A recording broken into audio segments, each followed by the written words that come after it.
Hello and welcome to 360 Sports on this beautiful Monday morning. It's a public holiday in Nigeria and it's the Democracy Day. Happy democracy to all Nigerian and sports-loving Nigeria out there. And it was also a weekend full of finals from Nigeria down to Europe in tennis, in the whole world of sports. We have finals upon finals that came upon us, and it was a weekend that a whole lot of sports-loving people of Nigeria and all over the world were confused which of the finals will I watch, which of the sports will I even watch. That was what was all in our minds all through the weekend. And on that note, I'm welcoming you once more to the show 360 Sport this morning. I am Emmanuel Fashemi. I will not be doing this show alone. I have a regular face on this show, Isaac Omidiji, all the way from Niger State. He will be joining me on the Zoom. But before then, quickly, let's go to the first story we have for you on the program, where Fire Service wins second Chief of Defense Staff National Open, that is in karate. Fire Service won 4 gold medals and 1 silver medal to emerge champions in the 3-day national karate event. No fewer than 27 clubs, which include states and clubs, participated in the 16 male and female event. Delta State will never stop shining when it comes to sports in Nigeria. Delta State came second with 7 medals, which consists of 3 gold, 2 silver and 2 bronze medals. Anambra State and Strata-based club are third and fourth, while Edo State is fourth on that log. Nigeria Immigrations and Rivers State claimed the 5th, 6th, and 7th position respectively. Civil Defense, Nigeria Navy, and Nigerian Police completed the top 10 standings. That was how it went down in the karate event. When it comes to sports in Nigeria, most especially Delta State, I think they are the shining light. And when it comes to sports, they actually understand what sport is all about. And no surprise that they are second on that table. But for the Fire Service of Nigeria, they won that tournament. They went home with 4 gold medals, 1 silver to emerge champions. And when it is karate, this is a martial sport, and you know how it is. Well, I'm surprised that the likes of Civil Defense, Nigeria Navy, Nigeria Police could not even win for a fire service, a body that is responsible for putting out the fire. But right now, they have also gone into the martial art style, where they have to use their leg and their hand. We know when it comes to that, but I expected the likes of police, navy, civil defense to actually claim this one, because we know their responsibility, we know what they do, we know how their responsibility in Nigeria. But for a fire service team, a team that is responsible with putting out the fire whenever we have a fire emergency, that's a loud one. Okay, Isaac Omidiji, quickly welcome to the show. Let's go to the first story. Fire Service winning the karate championship with 4 gold medals and 2 silver. Good morning. Thank you for having me again today. I was also wondering what you were wondering, but again, I concluded that it's about individuals and not what the agency stands to, what the agency operates on. But when you have individuals who are talented in this sport and they are recruited into these agencies, they might have honed their skills and get everything ready.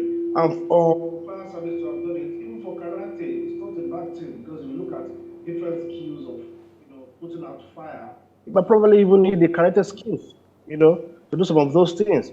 And kudos to them. I think they have paid more attention to it. Individual talents have been developed by the fire service. Let's see them going beyond the federal civil service games.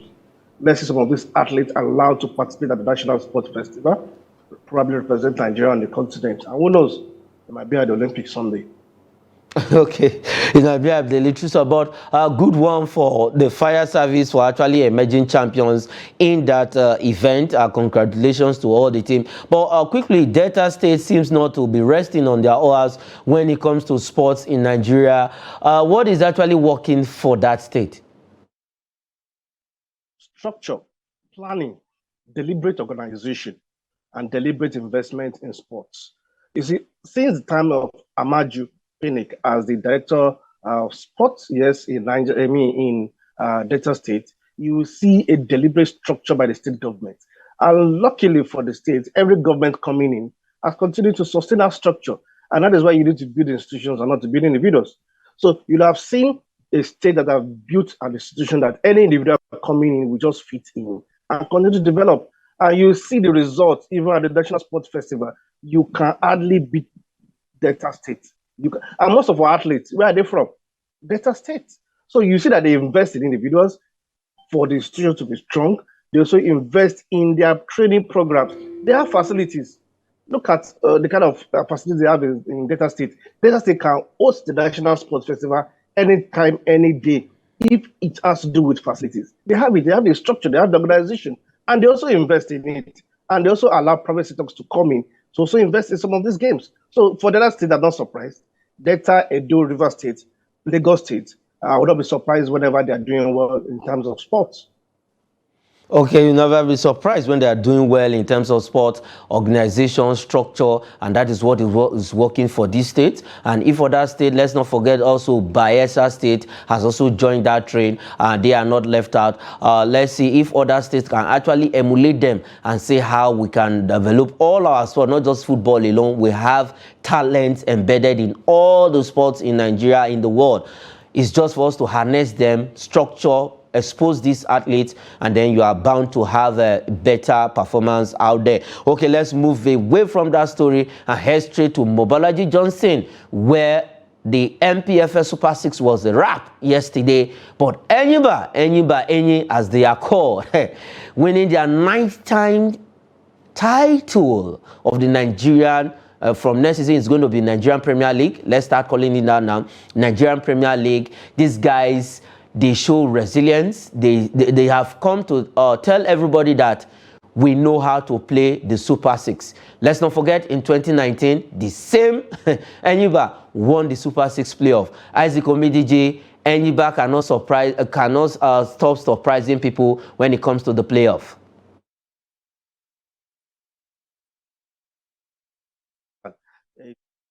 Love to play, and they've shown it again. And from the beginning of that particular Super 6 playoff, I would have seen the determination of Enyimba to get the victory. Yesterday against Rivers United, they knew that all they needed was a draw. Especially after Rebel Stars defeated the Insurance of Benin, automatically became second on the table. So anybody knew that because they had been top with goal points, all they needed was Rivers United, and they did that because if Remo had defeated Insurance by probably 3-4 goals, then Enyimba must defeat Rivers United to match champions. But Remo got just a lone goal victory, and Enyimba consolidated on their standing on the table by getting the deserved draw against Rivers United, and they are champions. And for Finidi George, I'm happy for him. This is his second stint with the club. The first time he didn't even get near the top 3 the first season, and this is the second season and winning the championship for the Aba Elephants. It's a good one. And I remember vividly yesterday after the game, he was speaking and said he's trying to call on fellow colleagues who have played for the Spike Bulls of Nigeria to come back home and invest and also showcase what they can do in terms of managerial skills. And for Finidi George, whether you like it or not, he has won the first major title of his career as a manager, and that is very good for him.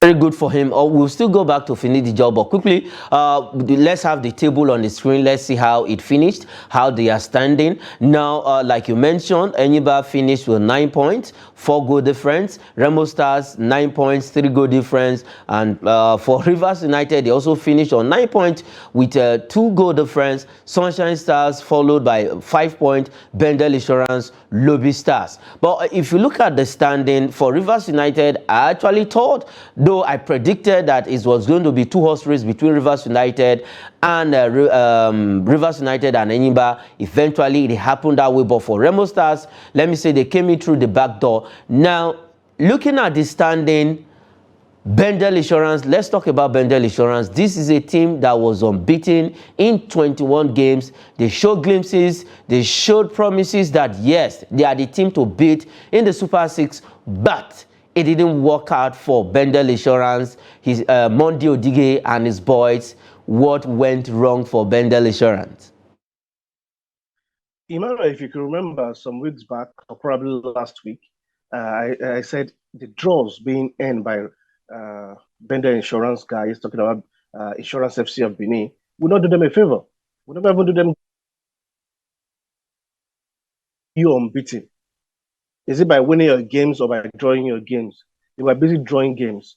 And in a tournament like the Super Six, I said getting the draws will not favor you. You need to get maximum points. So getting draws didn't favor Benin Arsenal. And after the whole thing, they didn't even get the continental ticket, but they can still get it via the FA Cup. Remember, they'll be playing the finals of the FA Cup against Rangers International, and probably maybe they will get the victory there. But anything sort of victory, they should know that they are also not going to go to the top continent. But for a team that just came back from relegation, give it to them. They did very well.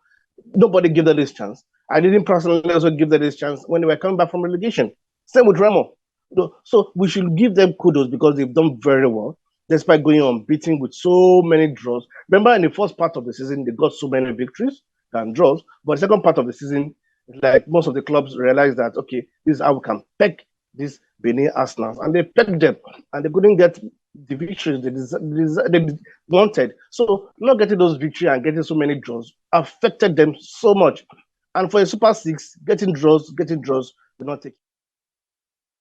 Getting draws doesn't work out that way. Now let's talk just in 2 seconds about Finidi George. This is a man that got his coaching badge right there in Spain, and he was for coaching the Real Betis team B, that is the junior team, and now he decided to come back home.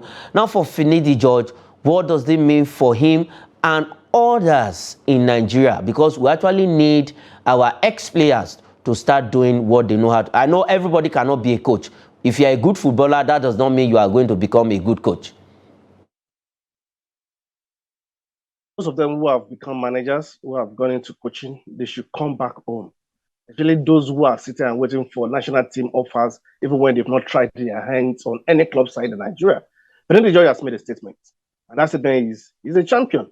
So even if you are looking at considering national team coaches, the fact that he already has a CV that possesses a championship in the Nigeria Premier League, so it goes a long way to give him an upper hand. So you must come back home. If you cannot come back home, go elsewhere and showcase what you can do.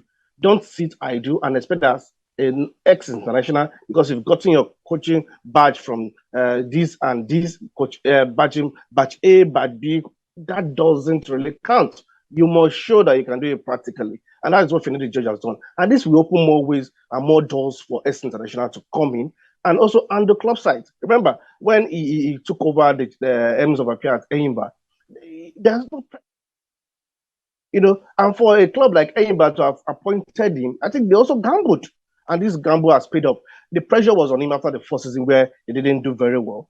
The pressure was on him that, hey, this is Enyimba. We win titles here. And he has won them their title. The first one they won in 2019. So kudos to Finidi George. Others should emulate him who have gone into coaching. They should come back home, get a club side, get an academy. No matter how, even if it's starting from the NNL, you can make your statement and make your name, from wherever region of the league you're playing from. Just get yourself busy, have that credential. The credential shouldn't be on paper alone. It should also be on the pitch of play. And let's see what you've achieved. You must not also win titles. There are coaches that have not won titles, but you have realized that, yes, they have a lot to offer with the kind of football they play. So this ex-international should come back home. Those who will go to administration should go into administration. Those who want to go into management should go into management. Those who want to go into coaching should go into coaching. A lot of them are also agents already. So wherever you think you can, serve and be relevant, please do. Please do wherever you can serve. IX International, please come back home and let us enjoy your word of experience just as Finidi George has done. Congratulations to him. Congratulations to Enyimba, the People's Elephant, and all of the teams that participated in the Super Six. For Rivers United, Enyimba, Remo Stars, they will be flying the flag high in the continent. Bendel Insurance, they came close. Lobby Stars, Sunshine Stars, well done for qualifying for the Super Six. Still staying on football and finals of the game, Let's head straight to Delta State, where Delta Queens, they actually maintain their own unbeaten, not like Bendel Insurance. They maintain their unbeaten all through the season until the Super 6, and they actually won it in a fashionable style after 12 years of asking Delta Queens again. This name Delta will not just go away from our lips, Isaac. Let's write up Delta Queens when talk about women football in Nigeria. Pelican Stars, Rivers Angels, Bayelsa United, Bayelsa Queens, Robo FC. These are some of the clubs, Confluence Queens, Confluence Angels. These are some of the clubs they call when you talk about women football in Nigeria. So for Delta Queens, they've not done, how would I put it? What they did was not unexpected. For a club side that have done it so well in the past, for a club side that have produced so many players for the Super Falcons, for the Flamingos, and other age group national team for women football in the country, you will not be surprised. And for them to have gone unbeaten and they are unbeaten, got them the title, shows that they've continued to win most of their games. And they got it done yesterday in the finals of their own playoff, the Nigeria Women Football League. And I was very happy for Delta Queens because you don't maintain unbeaten record. I don't make it a title unbeaten record. Even Arsenal, the last time we did it, they went unbeaten and they won titles. It was a great season for them. So for Delta Queens, it's a good one. I'm not surprised. Presenting Nigeria, they will play another set of around representing on the continent. I will remember that we've not done so very well on the continent when it comes to women club football or the continent of Africa. Our club sides have not really done well. We've seen club sides from Ghana, South Africa, Tunisia, Morocco, taking us to the cleaners. So let's hope that we'll have better representation. Better representative. They will be playing in the Wafubi qualifying for the the third edition of the Champions League. Bayelsa Queens were there and they won us bronze last season. They got Rivers Angels were the first team that went there but didn't perform very well. And Bayelsa Queens went and they gave us a better representation. They were also in the final. They were in the finals yesterday against Delta Queens, but they lost that game 2-1, courtesy of Agoye's goal. A brace for that beautiful lad, beautiful lady. And right now Delta Queens will be playing in the Wafubi club tournament, and then probably if they wins that, they'll be representing Nigeria at the CAF Champions League, the third edition. And for all of that, and congratulations to Delta State also for supporting their team. And quickly, our heart goes out to the whole of Bayelsa State government, which actually some of their fans en route to that final against Bayelsa Queens, they lost their life. They had an accident, but we just wish the state government speedy recovery from all of this and a big heart to bear the loss of those fans. Let's move away from the women's football now and head straight to Europe, where the biggest one happened over the weekend, also right there in Istanbul. I think Istanbul is now becoming a home for all the English teams to actually win trophy. Manchester City winning their first Champions League trophy ever under Pep Guardiola to complete a treble. Isaac, well, let me say it openly, I never wanted Manchester City to win that Champions League.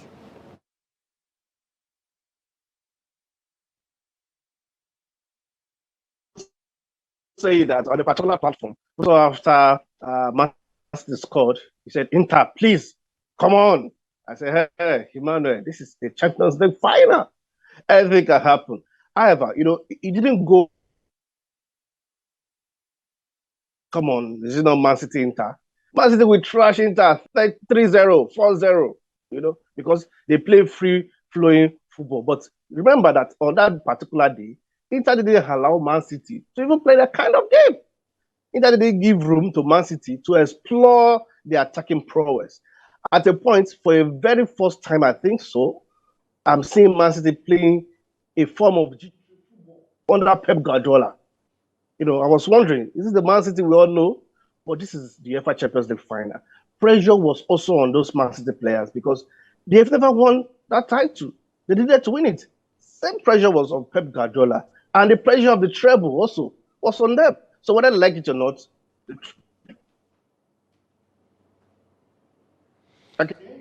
Okay, sincerely speaking, for that game, because I said it on this show when I was on the other side that I was rooting for Inter Milan to actually win the Champions League. But a good one, we've seen what Pep Guardiola has done after they have spent about how many billions, 600 something billion pounds they spent before they could get the Champions League. Now, moving forward. Do you think Pep Guardiola, after winning the Champions League, is going to stay in Man City, or probably he should leave and go elsewhere? Because right now, no matter how we look at it, we can place Pep Guardiola among the greats of the Champions League. But should he also try elsewhere or remain with Manchester City if you are to advise Pep Guardiola? I wish my advice would work, and my advice would be, hey, stay in a club where there is stability, and there is stability at Man City. However, looking at Pep, he's someone that loves challenges, and he knew that all he needed to get for Man City was to get the Champions League trophy, and he has done that. PSG is another club rooting for the same Champions League trophy because of the investment of the Saudis in them. So don't be surprised if the likes of PSG in the nearest future, if not next season, probably in 2 seasons' time, will come for Pep. Even though Pep is, he jokingly said Madrid should watch their back because Man City is coming. Man City has won one title compared to Madrid that has won it numerous times. 14 times. Yes, that doesn't mean he's going to stay. But I think it's a huge relief for Man City. And for Pep, going forward, personally, I've not seen anything that would make me not respect Pep even before winning the Champions League. Yeah. With Man City. Not that he has not won it before, but with Man City. That has been the problem. Yeah, if he has not won it before, it's a different thing entirely. But this is a guy that has turned football around. This is a guy that has made football so, sweet to watch. This is a guy that has made tactics look so ordinary on a pitch of play. So he's a good manager. And because he loves challenges, I think he will not stay in Man City for a very long time again. He will not stay in Man City for a very long time. And for Simone Inzaghi, he has said, watch out for Inter Milan, we will be back. It's now left for him and his word to be back maybe next season, 2 seasons from now, or what have you. If they come back next season, probably wins it. But congratulations to Manchester City. Congratulations to the hottest striker in the world right now, Erling Haaland, and every other player in that team. But one player actually stand out for me, Bernardo Silva and Kevin De Bruyne. These are the two, these are the two players that actually turn things around for Manchester City. People are not seeing those guys. They just see Erling Haaland scoring the goals. But the main people, the main engine room is Kevin De Bruyne and Bernardo Silva of Portugal. Congratulations to everyone, both Inter Milan and Manchester City, for actually giving us a very good football on the weekend, on the night, where everybody hearts was panting. Manchester City's fans were saying, okay, we are going to win. Inter Milan's fans and what have you. And now there's a saying out there that Manchester City has won the Champions League before Arsenal. Arsenal fans, please take note of that. Let's move away from that story. We are still staying in Europe, but this time around, it's transfer story, where Chelsea is ready to offer Lukaku and Koulibaly in a bid to land our own African brother, Cameroonian Andre Onana, after he kept about 8 clean sheets in the Champions League before that final. This man is becoming a hot cake in between the sticks all over the world in Europe right now, Andre Onana, Isaac. Yes, I consider that he's still very young and a black man from Africa, to be given that kind of respect. Not that he was given respect, he has earned the respect. Remember when he was at Ajax, most people were not looking at him. But it was one of those goalkeepers that realized that has a lot of potential. And the kind of modern day goalkeepers that we're talking about, keepers that can play from the back, goalkeepers that can play with their foot. Andre Onana is complete. Remember that particular chance against Alejandro, yes, the first half of that final, right, that he stopped. Typically, some goalkeepers would not be able to stop that. It only reminds me of a David De Gea when he was still in his right element. But David De Gea is far below Onana when it comes to using his foot to play from the back. Remember at the point of the game, Onana even came out close to the midfield and was playing confidently. I was like, wow, this is a young man whose price tag is not even that high considering the transfer market that we have today. So if Chelsea is doing everything to get him, I will not blame Chelsea. Chelsea know that they must come back better next season. Chelsea know that they must come back better next season. They don't have confidence in Mendy as well as Arrizabalaga. I think they should do. I think they should do it. And giving Lukaku and the other goalkeeper, the other defender to Inter for the signature of Onana's worth it, if you ask me. It actually worth it. But if you look at it, Andre Onana now is among the Africans that are playing the Champions League final. But among the goalkeepers, I think he's the first goalkeeper from Africa descent to actually feature in the Champions League final. What does that mean for African goalkeepers and even our own Nigerian goalkeepers? It means that at any level, they can go far. And they shouldn't limit themselves to where they are presently. They should work hard and improve their game.